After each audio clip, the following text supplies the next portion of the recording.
पाठशाला में आपका स्वागत है। पिछले पाठशाला में हम लोग बिहार के पूर्व ऐतिहासिक काल के बारे में समझे थे और आज की पाठशाला में हम बिहार के जानकारी के स्रोत यानी किन किन चीज़ों से हम लोग बिहार के बारे में, प्राचीन बिहार के बारे में हम लोग जानते हैं। तो देखते हैं आज की पाठशाला में प्राचीन बिहार के जानकारी के स्रोत। जानकारी के यहाँ पर हम 3 स्रोतों में बांटे हैं, एक पुरातात्विक स्रोत, एक साहित्यिक स्रोत और एक यात्रा वृत्तांत। यानी जो लोग भारत में आए वो यहाँ पर क्या समझे, क्या देखे, उसके बारे में। तो पहले हम लोग पुरातात्विक स्रोत के बारे में देखते हैं कि पुरातात्विक स्रोत में क्या क्या जानकारी मिलती है। पुरातात्विक स्रोत में सिक्का हुआ, मृदभांड हुआ। सिक्का पहले हम लोग पढ़े थे कि टेराकोटा जो मिट्टी का बनता था, कुछ जो सिक्का था वो पत्थर के बनता था, कुछ सिक्का हड्डी का बनता था। तो ये सिक्का मिला मृदभांड। मृदभांड मतलब क्या हुआ? घड़ा हुआ, जिसे गांव देहात में लोग हैला के नाम से भी जानते हैं। तो आप लोग नाम सुने होंगे कि चित्रित धूसर मृदभांड, यानी इससे भी बिहार के बारे में जानकारी मिलती है। फिर देखते हैं मूर्तियाँ, यानी मूर्तियाँ, जो मूर्ति है उससे हम लोग बिहार के, प्राचीन बिहार के बारे में जानकारी मिलती है कि यह कितना पुराना मूर्ति है, उस समय के लोग किन किन देवी देवताओं को मानते थे, किन किन लोगों की पूजा करते थे। फिर देखते हैं हम लोग स्तंभ। आप लोग अशोक के स्तंभ के बारे में जानते होंगे, जैसे कि रामपुरवा हुआ, लौरिया अरेराज हुआ। पश्चिमी चंपारण में आपको स्तंभ मिल जाएंगे अशोक का। तो स्तंभ से हम लोग बिहार के बारे में जानते हैं। फिर शिलालेख, अशोक का ही सासाराम में एक शिलालेख की प्राप्ति हुआ है, जानकारी मिलती है उसके बारे, उससे भी जानकारी मिलती है। फिर है उपकरण। उपकरण में बहुत सारी चीज़ आ जाती है, जैसे खुरपा, खुरपी, कुल्हाड़ी, जो भी उस समय औजार लोग प्रयोग करते थे वो उपकरण में आ जाता है। यानी इस तरह देखते हैं कि पुरातात्विक स्रोत जो है, पुरातात्विक स्रोत सिक्का हुआ, मृदभांड हुआ, मूर्ति हुआ, स्तंभ हुआ, शिलालेख हुआ, उपकरण, ये सबसे हम लोग पुरातात्विक स्रोत से बिहार के बारे में जानकारी मिलती है। और फिर देखते हैं हम लोग साहित्यिक स्रोत। साहित्यिक स्रोत में आप लोग अगर चाहें तो 3 भागों में भी पढ़ सकते हैं, लेकिन यहाँ पर हम एक ही भाग में लाए, जैसे कि हिंदू साहित्य, बौद्ध साहित्य, जैन साहित्य, लेकिन तीनों को हम यहाँ पर एक ही में समाहित किए हैं। जैसे कि ऋग्वेद, यजुर्वेद, अथर्ववेद। ऋग्वेद, यजुर्वेद, अथर्ववेद से बिहार के बारे में जानकारी मिलती है। रामायण और महाभारत और पुराण से भी बिहार के बारे में जानकारी मिलती है। शतपथ ब्राह्मण से भी बिहार के बारे में जानकारी मिलती है। और फिर देखते हैं बौद्ध ग्रंथ, अंगुत्तर निकाय, दीर्घ निकाय और विनय पिटक। अंगुत्तर निकाय, दीर्घ निकाय और विनय पिटक, ये क्या है? बौद्ध साहित्य है।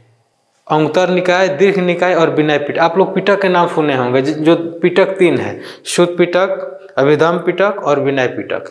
उसी से जो विनय पिटक है उससे बिहार के बारे में जानकारी की प्राप्त होती है। और फिर एक जैन ग्रंथ है, जैन साहित्य है, भगवती सूत्र। इससे भी बिहार के बारे में जानकारी प्राप्त होती है। अक्सर जो एग्जाम में यहाँ से प्रश्न आते रहता है और आगे भी आने की संभावना है। अब देखते हैं यात्रा वृत्तांत। मेगानिस्थिस चंद्रगुप्त मौर्य के समय आए थे। इनकी रचना था इंडिका। इसके बारे में भी बिहार की जानकारी मिलती है। इंडिका से बिहार की जानकारी मिलती है। फिर देखते हैं फहियान का यात्रा वृत्तांत और हेनसोंग का सीयूकी। अक्सर लोग हमेशा एग्जाम में आता रहता है कि फहियान चाहे हेनसोंग किस राजा के समय थे। लोग अक्सर कंफ्यूज कर जाते हैं कि हर्षवर्धन है कि चंद्रगुप्त द्वितीय है, लेकिन यहाँ पर हमको बताते हैं जैसे हैंडसम, हैंडसम ह से शुरू होता है और ह से ही हर्षवर्धन होता है। तो इसको आप अगर थोड़ा सा ध्यान दें तो ये आपका कन्फ्यूजन दूर हो जाएगा। जैसे हैंडसम हर्षवर्धन, और जो फहियान है चंद्रगुप्त द्वितीय। और फिर देखते हैं इत सिंह का यात्रा वृत्तांत, ये 7वीं शताब्दी में आए थे। इत सिंह जो थे 7वीं शताब्दी में आए थे। इस तरह हम लोग देखें कि यात्रा वृत्तांत में भी मेगास्थनीज जिनकी पुस्तक इंडिका है उससे भी बिहार की जानकारी प्राप्त होती है। फहियान का यात्रा वृत्तांत, इससे भी बिहार की जानकारी होती है। हैंडसम का सीयूकी, इससे भी बिहार के बारे में जानकारी प्राप्त होती है। और इत सिंह का यात्रा वृत्तांत जो 7वीं शताब्दी में आए थे। फिर छोटे छोटे जो प्रश्न है जो बराबर एग्जाम में आते रहता है और बहुत महत्वपूर्ण है। यहाँ से जो प्रश्न है वो आने की बहुत प्रबल संभावना रहती है, इसलिए इसे ख्याल करना बहुत ही ज़रूरी है। और जो वीडियो है बहुत बड़ा बड़ा वीडियो नहीं होगा, जो भी वीडियो होगा 5 मिनट 7 मिनट छोटा छोटा वीडियो में ही आप लोगों को प्रोवाइड किया जाएगा, चैप्टर वाइज, छोटा छोटा टॉपिक वाइज। जो 4-5 मिनट का वीडियो हो, जो बहुत उपयोगी हो, महत्वपूर्ण प्रश्न हो, उसको एक जगह समाहित करके आप लोगों को दिया जाएगा। फिर देखते हैं कि बिहार में आर्यों का आगमन कब हुआ। बिहार में आर्यों का आगमन कब हुआ? तो उत्तर वैदिक काल में।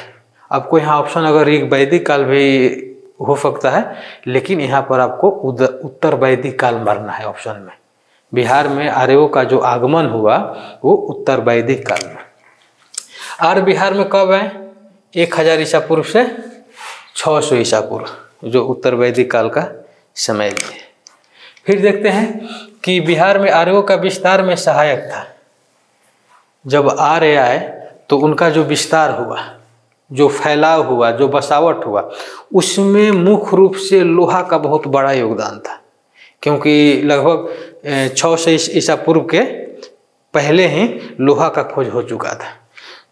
बहुत पहले इसके बारे में काफ़ी विस्तार से हम पढ़ा चुके थे। उस समय काफ़ी जंगल था, जिसे लोहा से काट काट कर जंगल को आसानी से लोग वो सफाया करते थे, हटाते थे, जंगल को काटते थे और बसने में काफ़ी सुविधा होती थी। इस तरह देखते हैं कि आर्यों का बिहार में विस्तार में सहायक था लोहा। फिर देखते हैं कि ऋग्वेद में बिहार को क्या कहा जाता था। ऋग्वेद में बिहार को कीकट कहा जाता था। ऋग्वेद में बिहार को कीकट कहा जाता था। फिर देखते हैं कि बिहार के भौगोलिक क्षेत्र की जानकारी किससे मिलती है। यानी बिहार की भौगोलिक क्षेत्र जो हुआ, जो सीमा हो, उससे जानकारी किससे मिलती है? तो शतपथ ब्राह्मण से बिहार के भौगोलिक क्षेत्र की जानकारी मिलती है। फिर देखते हैं कि महाभारत युद्ध के समय बिहार के महत्वपूर्ण राज्य कौन हुआ? अंग हुआ, मगध हुआ, विदेह हुआ, लिच्छवी हुआ। अंग जो भागलपुर मुंगेर का क्षेत्र है, ये अंग। मगध जो है पटना, नालंदा, गया, जहानाबाद, अरवल, नवादा, ऐसा मगध हुआ। और विदेह के ही राजा जनक थे। विदेह के ही राजा जनक और माता सीता थी। और लिच्छवी भी महाभारत युद्ध के समय बिहार के महत्वपूर्ण राज्यों में एक था। फिर देखते हैं उपनिषद काल में बिहार का ज्ञान का केंद्र था, तो विदेह था। विदेह के ही राजा जनक जी थे। फिर देखते हैं कि प्राचीन बिहार में मनुष्य की सर्वाधिक बसावट किस क्षेत्र में हुआ। प्राचीन बिहार में लोग सबसे ज़्यादा किस क्षेत्र में बसे? आपको ऑप्शन इस तरह भी आ सकता है, अंग क्षेत्र, मगध क्षेत्र, गंगा घाटी के क्षेत्र। तो सही उत्तर होगा गंगा घाटी के क्षेत्र। यहाँ पर हम लोग जितने भी इससे संबंधित महत्वपूर्ण प्रश्न बन सकता था उसको आज हम लोग देखें। अगला जो वीडियो आएगा वो महाजनपद से आएगा और आगे जो भी वीडियो आएगा बहुत छोटे छोटे वीडियो आएगा और बहुत महत्वपूर्ण प्रश्नों को ही शामिल किया जाएगा, जो बिहार से संबंधित जितने भी एग्जाम हैं, चाहे वो बीपीएससी हो, चाहे बीएसएससी हो, चाहे बिहार दरोगा, सबके लिए महत्वपूर्ण होगी। तो ठीक है, फिर मिलते हैं अगली पाठशाला में।